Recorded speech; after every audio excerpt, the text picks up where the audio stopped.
గణేష్ ఉత్సవాల నిర్వహణ ఏర్పాట్లపై అన్ని శాఖలతో మీటింగ్ ఏర్పాటు చేయమన్నారు. ఇక మంత్రి పొన్నం ప్రభాకర్ మరో వారం రోజుల్లో ప్రజాప్రతినిధులు గణేష్ ఉత్సవ సమితి వారితో కూడా మీటింగ్ నిర్వహించారు. ఇక గతంలో జరిగిన చిన్న లోటుపాట్లు కూడా జరగకుండా చర్యలు తీసుకుంటామన్నారు. దేశంలో ముంబై తర్వాత హైదరాబాద్ లోనే గణేష్ ఉత్సవాలు వైభవంగా జరుగుతాయన్నారు పొన్నం. హైదరాబాద్ ఇమేజ్ మరింత పెంచేలా చేస్తామని ఆయన వెల్లడించారు.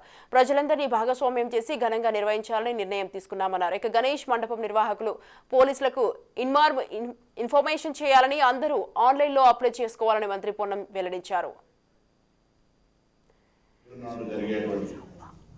గణేష్ నిమజ్జనానికి సంబంధించి గౌరవ ముఖ్యమంత్రి గారి ఆదేశాల మేరకు హైదరాబాద్ లో గతంలో ఏ విధంగా అయితే బోనాల పండుగ, రంజాన్, మహర్రం తదితర పండుగలు అన్ని కూడా ఎటువంటి ఇబ్బంది లేకుండా జరుపుకున్నామో, ప్రభుత్వం గణేష్ ఉత్సవాన్ని కూడా చాలా భక్తి శ్రద్ధలతోటి ప్రశాంతంగా జరుపుకోవడానికి అన్ని శాఖలతో ఒక సమన్వయం ఏర్పాటు చేయడం జరిగింది. ఇది ఇంటర్నల్ అడ్మినిస్ట్రేటివ్ పరంగా జరిగిన సమావేశం.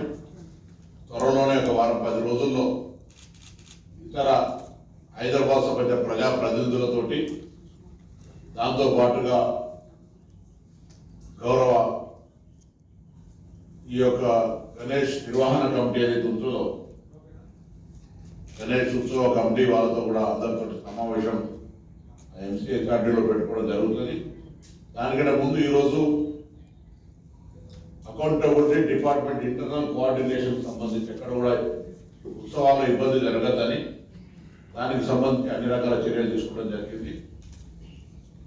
హుస్సేన్ సాగర్ చుట్టూ ఈవెన్ అన్ని రకాలుగా ప్రికాషన్స్ తీసుకున్నా కూడా గతంలో జరిగినటువంటి ఏదైనా లోటుపాట్లు ఉంటే వాటిని కూడా ఓవర్కమ్ అవుతూ విగ్రహాల